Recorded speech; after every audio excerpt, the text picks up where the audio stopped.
संसारभर हल्लाइरहेको एउटा विषय विजयपुर बचाउ आन्दोलनको एउटा मुख्य अभियन्ताको नाताले पनि म त्यहाँ रहनै पर्ने र विजयपुर धरोहर परिसर संरक्षण समितिको पनि अहिले प्रवक्ताको हिसाबले पनि त्यो कार्यक्रमले एकदम नजिक ढङ्गले हेरिराखेको हुनाले म आफै पनि स्वयं त्यहाँ उपस्थित हुनुपर्ने र आज मात्र हामीले सहयोग नै हजारौँको सङ्ख्यामा विजयपुर दरबारलाई चाहे मोरङ राज्यको संस्थापकको हिसाबले होस् या विजयपुर राज्यको संस्थापकको हिसाबले होस् या लिम्बुवानको असली एउटा हकदारको हिसाबले त्यो पुर्खाहरूको रगत त्यो माटोमा कुनै बेला चुहिएको हुनाले हाम्रो पसिना पनि सयौं पटक बगेको हुनाले एकपटक फेरि रक्षाको लागि हामीले विजयपुर बचाउ आन्दोलनलाई चाहिँ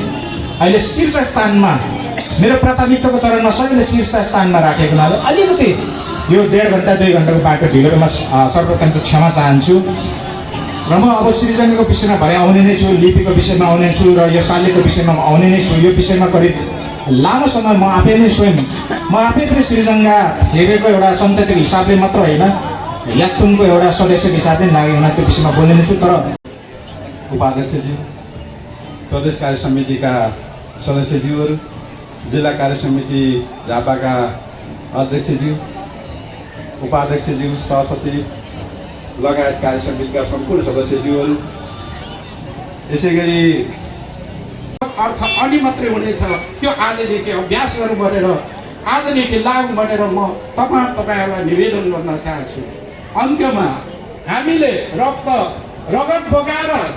प्रथम शहीदको रूपमा मानिने सृजङ्गा सिंह तेलसी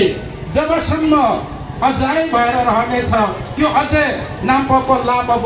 इच्छा खाम्बे नेनेसम्म रहनेछ। धेरै धेरै सम्भावना कामहरू गर्न हामी सक्थ्यौँ होला, तर हाम्रो यो छोटो जिन्दगीमा जति पनि सक्दो हामीले एउटा भोलिको दिनमा सानो छाप छोडेर जान सक्यौँ भने हाम्रो आउँदा पिँढीहरूलाई चाहिँ एउटा सुमार्ग हुनेछ भन्ने कुरा यहाँहरूमा राख्दै म